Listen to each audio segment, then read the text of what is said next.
দেখতেই পাচ্ছ আমার কিন্তু সকালবেলার পূজাটা শেষ হয়ে গেছে। সকালবেলার যা যা কাজ আছে সব কমপ্লিট করে আমি পূজা দিয়ে দিয়েছি। আর তোমাদের সাথে কিন্তু আমি আগের ভিডিওতেও শেয়ার করেছি, আমি কিন্তু আসলে অনেক ফুল পাই। কিছুদিন বাবার শরীরটা ভালো ছিল না, তার জন্য আমার আসন অনেকটা ফাঁকা ফাঁকাই ছিল। নমস্কার, আমি অনামিকা চলে আসলাম আরেকটি নতুন ভিডিও নিয়ে। আর জানো তো, ফুল থাকলে পূজা দিতে খুব ভালো লাগে। আর বলে না, ঠাকুর কিন্তু ফুলেই তুষ্ট। এদিকে ঠাকুর দেওয়ার পরে আমার কিন্তু আগে সকালবেলা সব কাজ শেষ, তারপরে চলে আসলাম আমি জল খেতে। আর তোমাদের সাথে আরেকটা কথা শেয়ার করছি, আমি কিন্তু সকালবেলা 1 গ্লাস জল খাই না, আমি সকালবেলা 5 থেকে 8 গ্লাসের মতো জল আমি খালি পেটে খাই।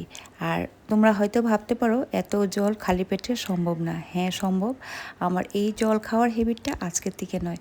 আমার এই জল খাওয়ার হ্যাবিটটা জানো তো অনেক বছর আগের পুরনো। আমাকে সবাই জিজ্ঞেস করে, সবাই বলতে মানে অনেকেই খায়, আর আমার বোনরা বা আমার মেয়েরাই জিজ্ঞাসা করে এত জল কীভাবে খাও। আমি কিন্তু জল খাওয়ার পদ্ধতিটা আমার অন্যরকম। সকালবেলা উঠে আগে আমি একটা জগের মধ্যে প্রায় আমি গ্লাস মেপে, আগে তো গ্লাস মেপে নিতাম, এখন আমার জলের পরিমাণটা কতটুকু হয় আমি এটা বুঝতে পারি। এই জগটার মধ্যে প্রায় 6 থেকে 7 গ্লাস মতো জল হয়। আমি হালকাভাবে একটু গরম করে রেখে দিই, কাজ করতে থাকি। 10 মিনিট 5 মিনিট পর পর 1 গ্লাস, প্রথমে তো আমি 1 গ্লাস 2 গ্লাস খেয়ে নিই, তারপরে আমি 1.5 ঘন্টা যাবৎ এই 7 গ্লাস জল আমি কমপ্লিট করি।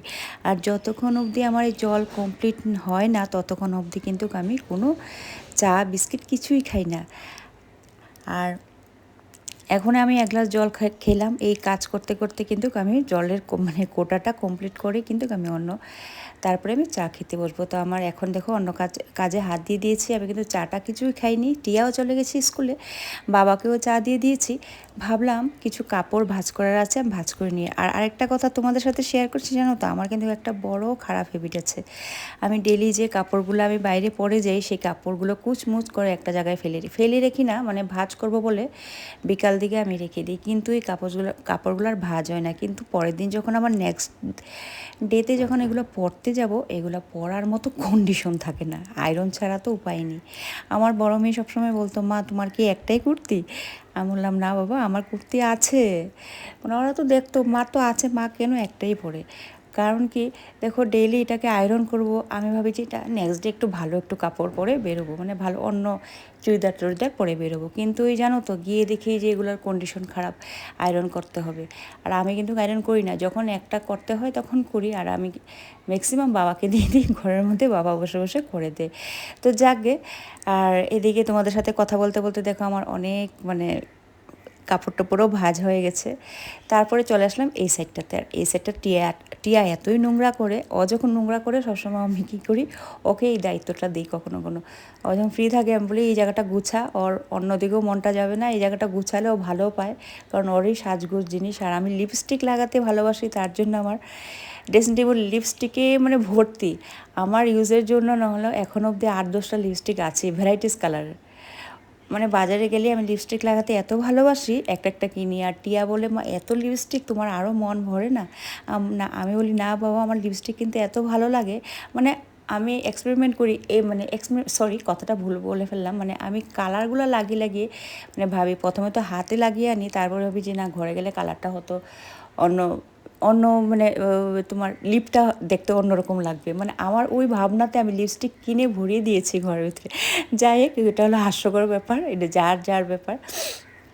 তারপরে দেখো, আমি সকালবেলাতে একবার ঠাকুর পূজা দেওয়ার আগে আমার ঘর ঝাড়ু মোছা সব কিছুই কমপ্লিট হয়ে গেছিলো। যেহেতু পরে আবার জিনিসপত্রগুলো একটু ঝাড়ফুঁক করেছি, ঘরটা তো একটু নোংরা হয়েছেই, তার জন্য আবার ঝাড় দিয়ে দিচ্ছি। আর আমার সকালের যে আমি ঘর ঝাড়ু মোছা করি, আমি ভালো করেই করে দিই। আর পরে আমার সারাদিনের তো চলতেই থাকে ঘর ঝাড়ুটা। আর আরেকটা জিনিস আছে, কি হয় না, এখন আমাদের প্রতিটা জিনিসে দিয়ে একটু গুণ পড়ছে, যাই না, আগের কাঠগুলোতে তো গুণ পড়ে না, কিন্তু পরে যে বানানো হয়েছে ফার্নিচারগুলো, প্রতিটা জিনিসে দিয়ে একটু একটু গুণ পড়ে। আর গুণ পড়ে সারা ঘরেই কিচি কিচি কিরকম জানি হতে থাকে, পায়ের মধ্যে লেগে থাকে। তার জন্য আমার একটু ঘর ঝাড়ুর হ্যাবিটটা আছে। আর ঘরের মধ্যে আমি চপ্পল পরতে পারি না। আর এই হ্যাবিটটা আমার বড় মেয়ের ছিল, আর বাবাও কিন্তু একদম চপ্পল পরে হাঁটাচলা করে। আমি কখনো কখনো বকাবকি করি যে তোমরা ঘরের ভিতরে চপ্পল পরে হাঁটার কী দরকার। ওই যে ওদের একটা মিনি, আমি চপ্পল ছাড়া চলতে পারবো না, আর আমার একটা মিনি, আমি চপ্পল পরে হাঁটতে পারি না, ঠান্ডা হোক গরম হোক আমি চপ্পল ছাড়াই হাঁটি, কারণ আমার ঘর সবসময় ক্লিন থাকে। তো যাকে দেখো আমার কিন্তু সব কাজ কমপ্লিট হয়ে গেছে, তারপর আমি চলে আসলাম রান্নাঘরে। আর আমি দেখো আমি যখন রুটি সকালবেলা বানাই, আমি কিন্তু আগের দিনই রুটিটা রাত্রেবেলা মেখে টেকে রেখে দিই।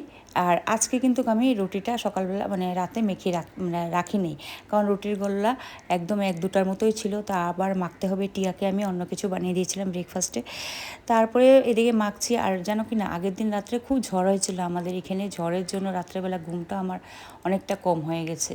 আমরা রাতে ঘুমানোর সময় জানালাগুলোও বন্ধ করি না, জানালা বন্ধ করি মানে জানালার মধ্যে নেট লাগানো, তার জন্য ওই এত হাওয়াতে ঘরের প্রায় জিনিসপত্র পড়ে গেছে। তো ভাবলাম আজকে কি করব, কি রান্না করব, মানে আমার একটু অফিসিয়াল কাজেও একটু প্রেশার আছে, আমি বের হতে হবে 10টার মধ্যে।